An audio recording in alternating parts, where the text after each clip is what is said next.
Good morning and welcome. I'm Andrew Krepinevich, President of the Center for Strategic and Budgetary Assessments, and it's my pleasure to welcome you here this morning to be briefed on the results of a strategic choices exercise.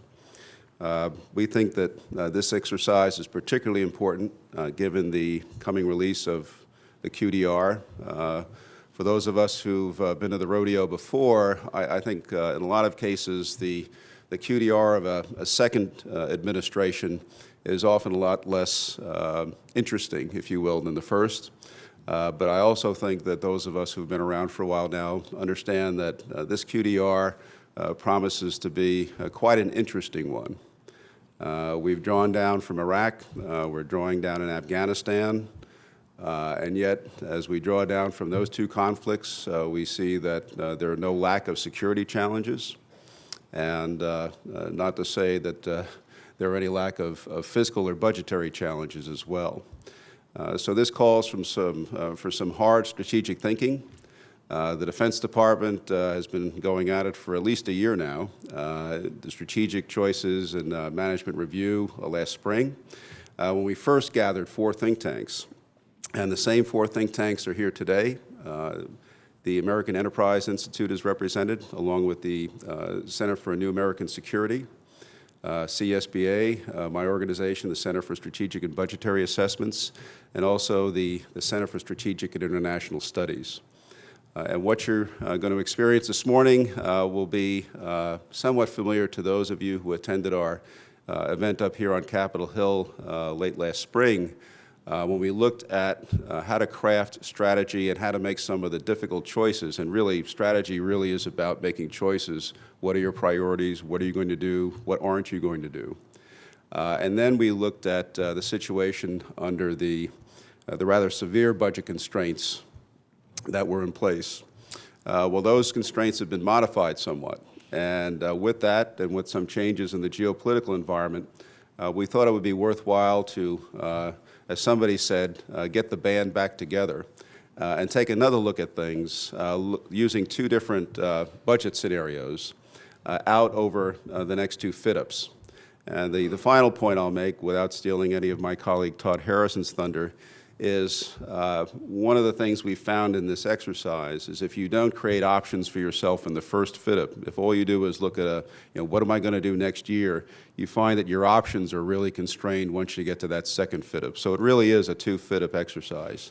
And if you don't know what a fit-up is, you're probably in the wrong room. With that, let me also say that we're very fortunate this morning to help kick things off, 3 members of Congress, 3 distinguished members, some of our best and brightest thinkers on defense issues. We have Congressman Adam Smith, the ranking member of the House Armed Services Committee, Congressman Randy Forbes, who is head of the Seapower and Force Projections Subcommittee, and we're expecting Senator McCain, a long-serving member of the Senate Armed Services Committee, to join us shortly. These gentlemen are on a very tight schedule, as you might imagine, and so we'll move rather quickly. Let me introduce first Congressman Adam Smith. Congressman, welcome.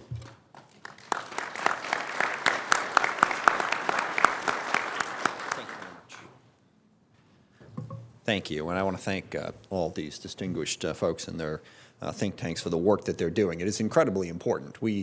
I guess the most positive way of looking at this is we have a tremendous opportunity in the next few years. Many of you have been talking about for years, if not longer, a whole bunch of different ways that the Pentagon could work better in terms of acquisition, in terms of personnel. There's an endless stream of ideas for how we could get more for the money that we are spending. And now in the next few years, as the budget comes down, we're going to have the pressure, I think, to force some of those decisions to be made. Because the simple reality is, even with the budget agreement that we got a couple months ago, bought 2 years off of sequestration, got us appropriations bills for a couple of years, no matter what happens in the next few years, there is going to be a lot less money available to the Department of Defense than we thought there was going to be 3 years ago.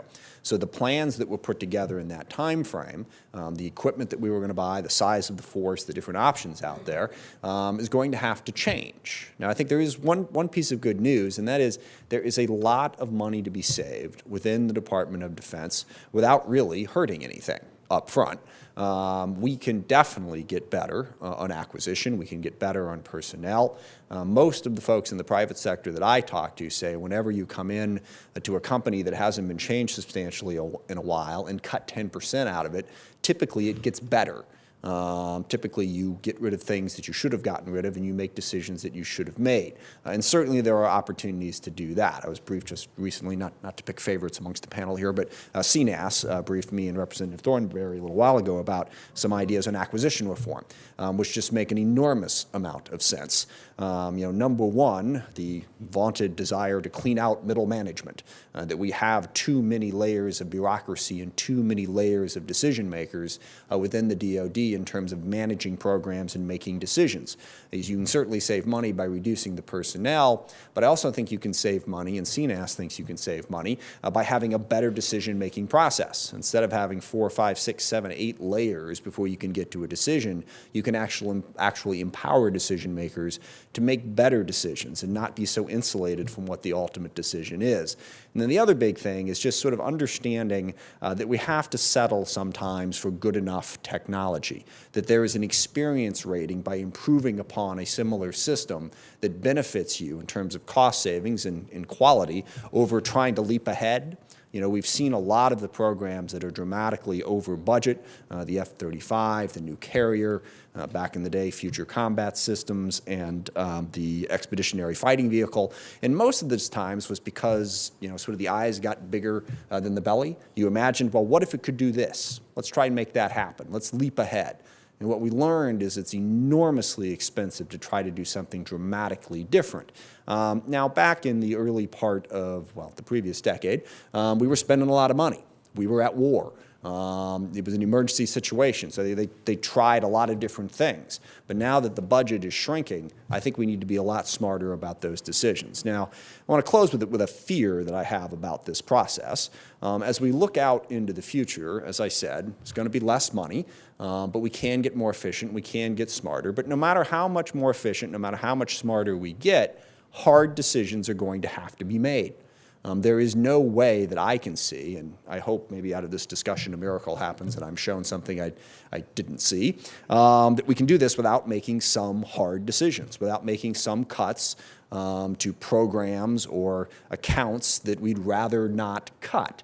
Just that's the nature of the numbers and where we're at. And I think those decisions can, in fact, be made strategically and intelligently, and we can put together a DoD that does its job, that equips the men and women who serve in our armed forces to do the tasks that we ask them to do, but not if we take the approach that we're simply going to try to protect ours.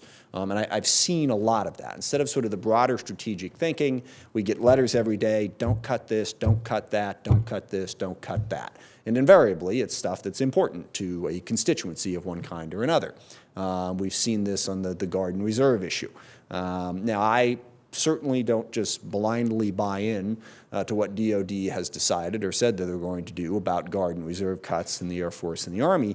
On the other hand, to start introducing legislation and passing out letters that say, tell them not to cut or move anything is not helpful. We had a situation, I forget if it was last year or the year before, where in the House bill we had language similar to that. And so for a period of time, the Pentagon stopped moving anything from the Guard and Reserve. They say the legislative intent is unclear, we're just not going to do anything. That sort of paralysis isn't going to be helpful. As many of you probably know, I'm the lone voice out there that says that base closure makes an enormous amount of sense. There's a lot of efforts to stop that as well. Now, you can do it intelligently, you can do it unintelligently, but the notion that we can shrink our force as substantially as we are already planning on shrinking it and not do any sort of base closure and realignment is just nonsensical to me. So to have Congress come out and say, no, don't do that, those sorts of blind restrictions are not helpful. Now, I absolutely believe that Congress and our committees in particular should have a very strong say. We should not just say, okay, DoD, whatever you want, you've got it.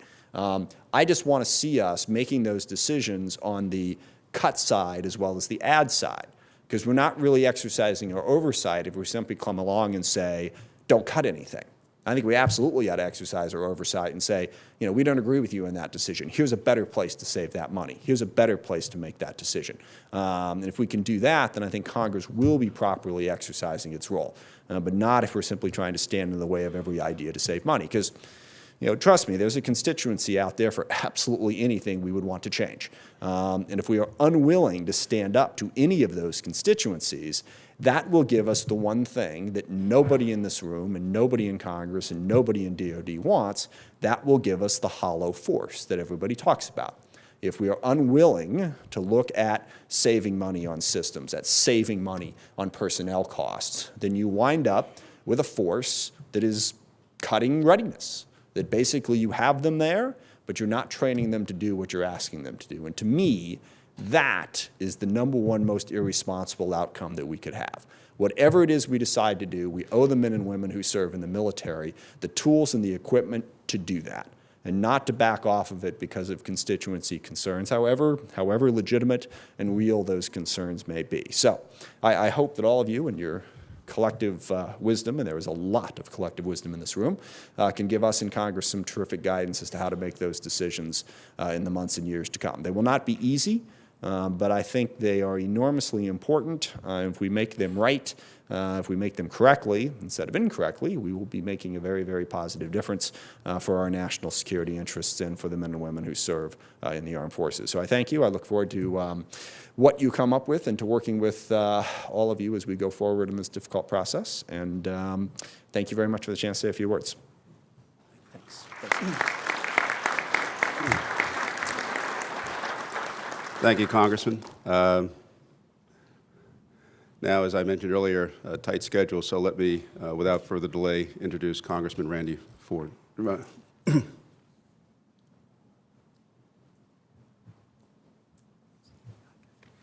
Thank you so much, and thank you for being here. One of the real pleasures that I have in Congress is being able to serve on the Armed Services Committee, because it is, I believe, the most bipartisan committee in Congress, and it's bipartisan because we have leaders like Adam Smith and others who help make it bipartisan. So it's an honor for me to be here with Adam. And I was thinking about the 5 minutes that I had to give you just a couple of observations. And we spend so much time dealing with the trees that I wanted to just come up and look at the forest for just a couple of moments and with some of those observations. As Adam mentioned, there is such a brain trust in here that I would like to just by osmosis be able to pick up some of these thoughts that are here. But I want to particularly thank CSBA, CNAS, CSIS, and AEI. And I wanted to read all of those letters off because it's important. You know, we worry sometimes about espionage and people getting the information we're talking about. We code everything. I was at a dinner the other night with the CNO, and he and I were talking back and forth, and my wife looked at me and she said, "Do you guys ever speak in anything other than in acronyms?" You know, and oftentimes we don't. But I want to tell you how much we appreciate the thought processes that you put in, and to tell you if you continue to think it, we will continue to listen to it and pay attention to it. And I want to just tell you, last year our subcommittee on Sea Power and Projection Forces listened to what you said. And you told us that about the importance of low observable stealth aircraft, and we paid attention to what you said. You talked about the importance of long-range strike bombers, and we listened to what you said. You talked about unmanned technologies and the importance of them, and we listened. And you talked about the importance of maritime logistics, and we paid attention to what you told us. And we will pay attention this year as well. And part of the reason is because throughout our history, the private sector has always played such an important role and really been our competitive edge. I think back over two just brief examples, and each of you could cite so many, but I think about, you know, something as simple as the Colt revolver, when the federal government felt it was this crazy idea that we would never use, and Colt ended up going bankrupt, and fortunately it was a handful of Texas Rangers that said, no, this is what we need to do to be be able to deal with conflicts on the Western. They got Colt to create that Walker Colt revolver that we all know was a game changer, an enormous game changer. I think oftentimes about the Higgins boat and how the federal government continually told them, no, we don't need this, we don't need this, we don't need this. And he didn't listen, and he continued to throw that idea out there. And then after the war, you remember Eisenhower coming to him and saying, so you're the man that won World War II. Without that technology, without that game-changing innovation that you had, we couldn't have possibly, we'd had to change our strategies completely. And so today, if there are two things that I would throw out to you, it is, first of all, a warning that I believe that because of where we are with technology and where the world has come in the closeness of the world, it is ever more possible that that game changer somewhere is just a hand away from where we are. And because of the work you do, you are able to make sure that we don't miss it and it doesn't slip through our fingers. And the question I would ask you today is, what is tomorrow's Colt? What's tomorrow's Higgins boat? And that's what we need to be looking at. Is it directed energy? Is it space vulnerability? Is it redundant navigation systems? I don't know the answer to that, but I know collectively you help get us there and make sure we don't miss it. And I want to just close with this. Two things. One, to promise if you continue to think it, we will continue to pay attention and listen to it. But the second thing is that more and more today I am having ambassadors from all of our allies that are lining up at my door coming in and saying, we need to understand what your strategy is because we don't get a clear delineation from that from the administration. Can you help us with that? Because we want to come alongside of you. We want to do procurement decisions that are complementary with what you are doing. And I had one ambassador in my office about a year ago that really I thought was kind of a game changer for me as I was talking to him. And if I told you what we were talking about, you would know who the ambassador was, but it was something very important to us strategically, and they were balking just a little bit at it. And all of a sudden, he looked at me and he said this. He said, you know, Congressman, we made a lot of cuts to national defense, and the world didn't come to an end. And I literally reached over and I put my hand on his shoulder and I said, Mr. Ambassador, you're exactly right. But I said, if you'd made a mistake, if you had guessed wrong, who would your backstop have been? And he looked at me and he said, you. And I said, we don't have a backstop. We are the backstop for freedom in the world. We can't get it wrong. We can't miss. And he immediately came back and he said, okay, how do we help you? And the point that I want to leave you guys with today is one, that promise. If you think it, we will pay attention to it. And number two, we don't want to miss that next game changer that could make the difference because we are the backstop of freedom in the world. Thank you all very much for all that you're doing. Good. Thank you, Congressman Forbes. I see Senator McCain has not arrived yet. I guess two observations. One, refreshing to see two congressmen talking on the strategic plane as well as dealing with the politics of local interest groups. And second, the willingness to work in a bipartisan way, I think, is going to be increasingly important as the money gets tighter and tighter. In the interest of time, rather than me looking at you and you looking at me, God forbid, what I would suggest we do is I'll introduce Todd Harrison, and we'll accelerate the program by a few minutes until Senator McCain gets here. Todd is going to fill you in on sort of the mechanics of the exercise, so you know when you're being briefed by each of the four teams what went behind their approach to the problem, what the methodology was, and so on, and what some of the key assumptions were going in. So Todd, would you like to give them the overview? Good morning, everyone, and thank you for coming out. I will give a brief overview of the challenge that we gave all of these think tanks and some of the mechanics of the exercise so you have a better appreciation of what you're about to see. I'll start with giving you an overview of what the teams were asked to do. We asked them to go in and rethink the QDR and tell us what should the next QDR say what should be in the FY15 President's budget and the FYDP that will come out with that, the Future Years Defense Program, in case anyone is in the wrong room and you're still interested.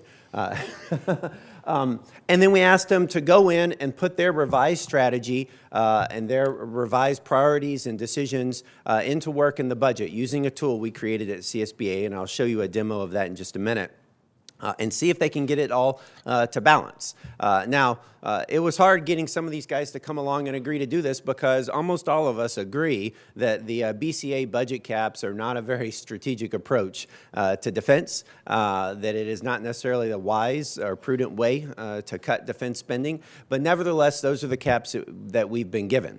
And so we cajoled these team members to come along and do this with us anyway to show people what you would have to sacrifice, what changes you would have to make, what kind of options you would need in order to make this work as best you can. And my friend Tom Donnelly here from AEI, I had to use a special treat to get him to come along, and I gave him the option to not just do 2 fiscal scenarios like everyone else did, but to do a third one with an unconstrained look, and he'll brief you on that more in a minute.